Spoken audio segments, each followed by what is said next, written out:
రాష్ట్రంలో పరిస్థితుల గురించి నేను చెప్పాల్సిన అవసరం లేదనుకుంటా.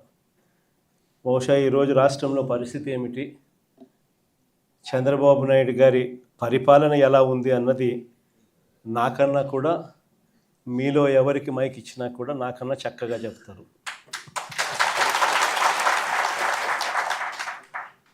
చంద్రబాబు నాయుడు గారు ఎన్నికలప్పుడు తాను ఏం చెప్పాడు, ఎన్నికలు అయిపోయి ఇవాళ 2 సంవత్సరాలు అయిపోయింది.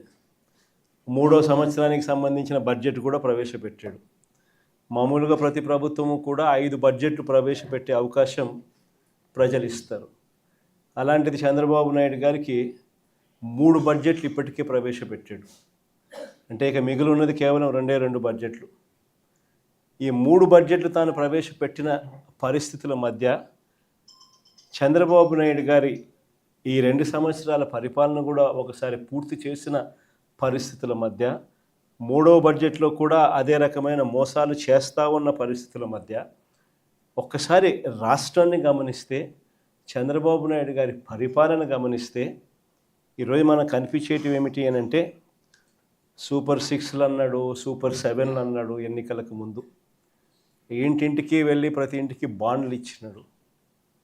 ఆ బాండ్ల మీద పవన్ కళ్యాణ్ గారి సంతకము, ఈయన సంతకము, ఇద్దరు సంతకాలు పెట్టిన బాండ్లు ఇచ్చినారు.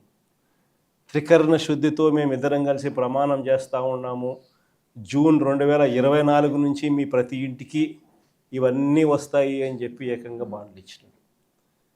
అలాంటి బాండ్లు ఇచ్చి సూపర్ 6లు, సూపర్ 7లు అని చెప్పి ఇవాళ అవన్నీ కూడా పూర్తిగా మోసాలుగానే మిగిలిపోయిన పరిస్థితుల మధ్య ఈరోజు మనం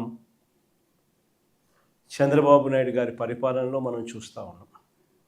మేనిఫెస్టో అన్నది మన హయాంలో, మేనిఫెస్టో అన్నది ఒక భగవద్గీత కిందనో, ఒక బైబిల్ కిందనో, ఒక ఖురాన్ కిందనో భావిస్తూ 99% హామీలు నెరవేర్చినాము అని చెప్పి ప్రజల దగ్గరికి గర్వంగా తలెత్తుకొని చెప్పిన పరిస్థితి మన పార్టీ, మన హయాంలో జరిగితే, ఈరోజు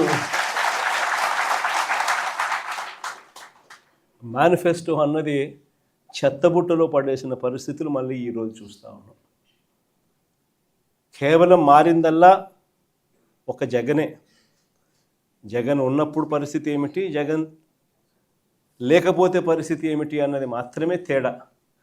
గమనించినట్లయితే ఈరోజు పరిస్థితి ఏమిటి అని అంటే, గతంలో చంద్రబాబు నాయుడు గారు చెప్పినట్టుగా జగన్ ఇచ్చేటివన్నింటినీ ఇస్తాను, జగన్ ఇచ్చేటివే కాకుండా అంతకు మించి సూపర్ 6లు, సూపర్ 7లు ఇస్తానని చెప్పిన పెద్ద మనిషి ఈరోజు పరిస్థితి ఏమిటి అని అంటే, బిర్యానీ పెట్టలేదు ఎలాగూ, ఉన్న పలావ్ కూడా పోయింది అని చెప్పి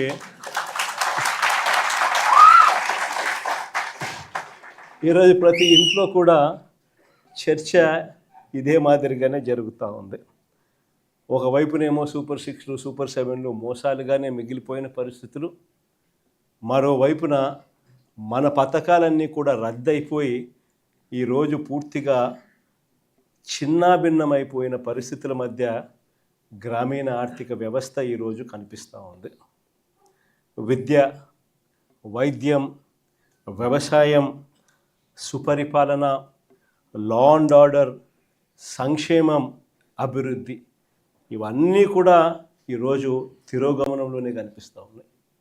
ఎక్కడా కూడా ఫలాని మంచి చేశాము అని చెప్పే పరిస్థితి పోయి ఈరోజు ఎక్కడ చూసినా కూడా తిరోగమనమే కనిపిస్తుంది. ఇంకో ఆశ్చర్యకరమైన విషయం ఏమిటో తెలుసా, మన 5 సంవత్సరాల కాలంలో మనం 3,31,000 కోట్లు మనం అప్పులు మనం చేస్తే, ఆ 3,31,000 కోట్లలో 2,73,000 కోట్లు నేరుగా మీ జగన్ బటన్లు నొక్కడం, నా అక్క చెల్లెమ్మల కుటుంబాల ఖాతాల్లోకి నేరుగా డబ్బులు వెళ్ళిపోవడం చూసాం. ఆ 2,73,000 కోట్లు ఎవరి అకౌంట్లలోకి పోయాయి, వారి ఆధార్ నెంబర్లు ఏమిటి అని కూడా మనం ఇవ్వగలుగుతాం. అంతగా మనం 3,31,000 కోట్లు అప్పు తెస్తే 2,73,000 కోట్లకు ఈ మాదిరిగా మనం జమా ఖర్చు కూడా ఇవ్వగలుగుతాం, ఆధార్ నెంబర్లతో సహా. కానీ ఇదే చంద్రబాబు నాయుడు గారు ఈ 2 సంవత్సరాలు తిరక్క మునిపే మనం 5 ఏళ్లలో 3,31,000 కోట్లు అప్పు చేస్తే ఈయన 2 సంవత్సరాలు తిరక్క తలికే 3,52,000 కోట్లు తాను చేసిన గ్రాస్ అప్పులు, తాను చేసిన కమిటెడ్ అప్పులు ఏకంగా 3,52,000 కోట్లు దాటాయి. మరి ఈ 3,52,000 కోట్లు ఏమైనాయి? ప్రజలకు ఎందుకు బటన్లు లేవు? ప్రజల ఖాతాల్లోకి ఎందుకు రావడం లేదు? ఈ డబ్బంతా ఎక్కడికి పోతా ఉంది? ఎవరి జోబీల్లోకి ఈ డబ్బంతా పోతా ఉంది అన్నది ఈరోజు ప్రతి ఇంట్లో కూడా చర్చనీయాంశమే. ఆశ్చర్యం కలిగించే విషయాలు ఇవన్నీ. మన హయాంలో మనం ఎలా చేయగలిగాము? జగన్ హయాంలో జగన్ ఎలా చేయగలిగాడు? జగన్ వెళ్ళిన తర్వాత చంద్రబాబు నాయుడు ఎందుకు చేయలేకపోతా ఉన్నాడు అన్నది ఈరోజు ప్రతి ఇంట్లో కూడా చర్చ జరుగుతూ ఉంది. ఎందుకో తెలుసా? జగన్ చేయగలిగాడు, చంద్రబాబు నాయుడు ఎందుకు చేయలేకపోతా ఉన్నాడు? కారణం ఒకటే, రాష్ట్రానికి రావాల్సిన ఆదాయాలు జగన్ హయాంలో పుష్కలంగా రాష్ట్రానికి సంబంధించిన ఆదాయాలు రాష్ట్రానికి వచ్చేటివి. ఈరోజు చంద్రబాబు నాయుడు గారి హయాంలో ఎక్కడ చూసినా కానీ దోచుకో, పంచుకో, తినుకో.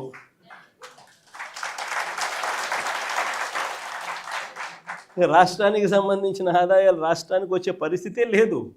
రాష్ట్రానికి సంబంధించిన ఆదాయాలన్నీ కూడా వీళ్ళు దోచుకోవడానికి, వీళ్ళు పంచుకోవడానికి, వీళ్ళు తినుకోవడానికే సరిపోతూ ఉన్నప్పుడు రాష్ట్రానికి సంబంధించిన ఆదాయాలు రాష్ట్రానికి రానప్పుడు ఇక రాష్ట్రం పరిస్థితి ఏమిటి?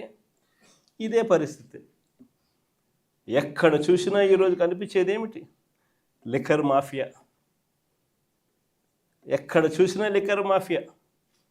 ఏ గ్రామంలో చూసినా బెల్ట్ షాపులు. 1 కాదు, 2 కాదు, 3 కాదు, 4 కాదు. మళ్ళీ పోలీసుల దగ్గరుండి ఆ బెల్ట్ షాపులు అమ్మించే కార్యక్రమం. ఆ బెల్ట్ షాపులో ఎక్కడ కూడా ఎంఆర్పి రేటుకి అమ్మరు. ఎంఆర్పి ప్లస్ 10 రూపాయల, ఎంఆర్పి ప్లస్ 20 రూపాయల. సో గవర్నమెంట్కి రావాల్సిన ఆదాయాలు గవర్నమెంట్కి రావడంలా ఇలా జోబిల్లోకి పోయే కార్యక్రమం. అక్కడి నుంచి మొదలు పెడితే ఇసుక, మట్టి, సిలికా, క్వాడ్సు, లాటరైటు, గ్రెనైటు, చివరికి చికెన్ అమ్మాలన్నా కూడా వీళ్ళకి రావాల్సింది వీళ్ళకి ఇస్తేనే చికెన్ అమ్ముతా ఉన్నారు మార్కెట్లో. అదర్వైజ్ చికెన్ కూడా అమ్మించడంలా చాలా నియోజకవర్గాలు ఆ స్థాయిలో దోచుకుంటూ ఉన్నారు. అధిక ధరలకు పీపీఏలు, పవర్ పర్చేస్ అగ్రిమెంట్స్. మన హయాంలో మనం ₹2.49 రైతులకు మరో 25-30 సంవత్సరాల పాటు ఉచిత కరెంట్ అన్నది రైతులకు ఒక హక్కుగా, రాష్ట్ర ప్రభుత్వం మీద భారం పడకుండా రైతులకు ఒక హక్కుగా అందించాలన్న ఆరాటంతో ₹2.49 మనం పీపీఏలు చేస్తే ఆ రోజు నానా యాగి చేసిన వీళ్ళు ఈరోజు ₹4.60 పీపీఏ చేస్తూ ఉన్నారు. ₹4.60. ఏడ ₹2.49, ఎక్కడ ₹4.60. కళ్ళ ముందరే కనిపిస్తూ ఉన్నాయి. ప్రభుత్వ భూములు పప్పులు బెల్లాలకు అమ్మేస్తూ ఉన్నారు.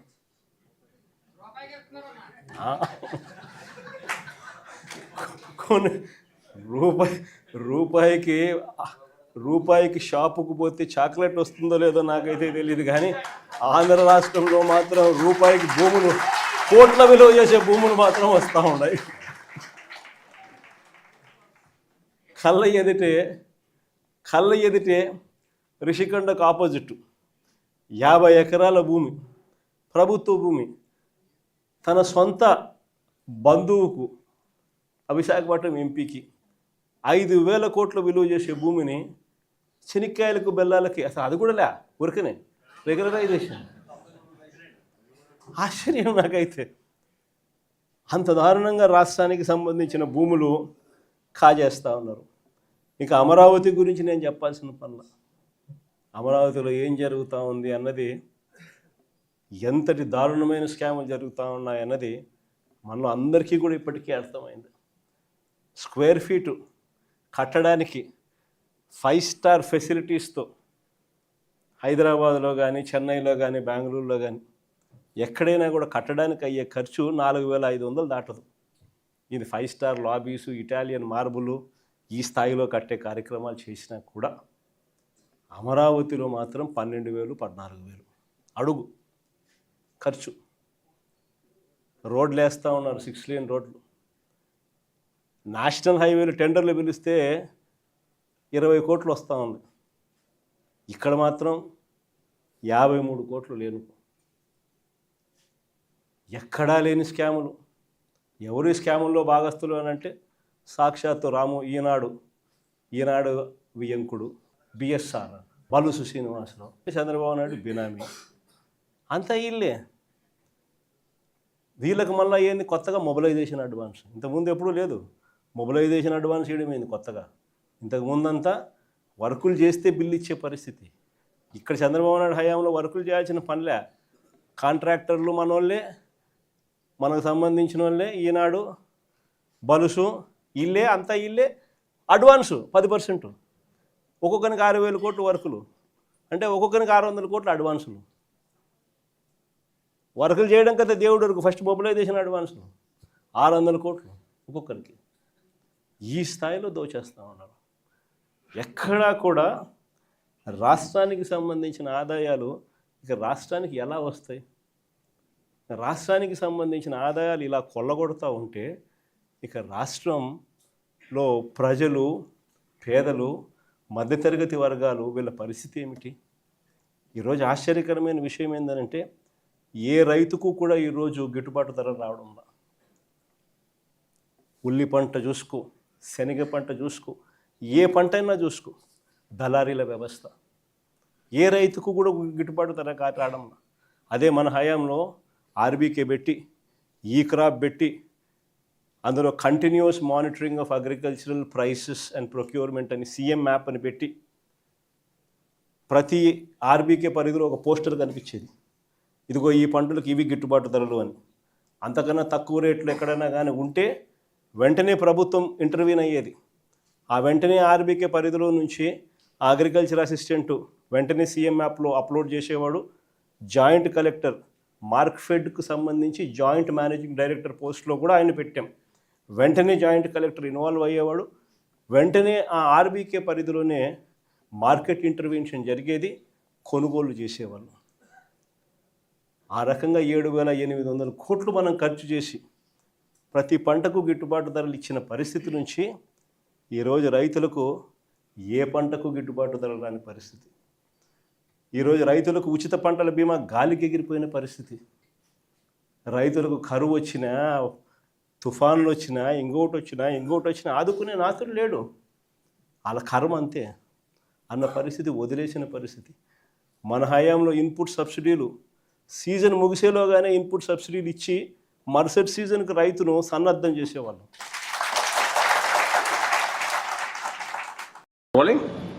Do subscribe Saksham Vizag. Watch, like, share and comment. Thank you.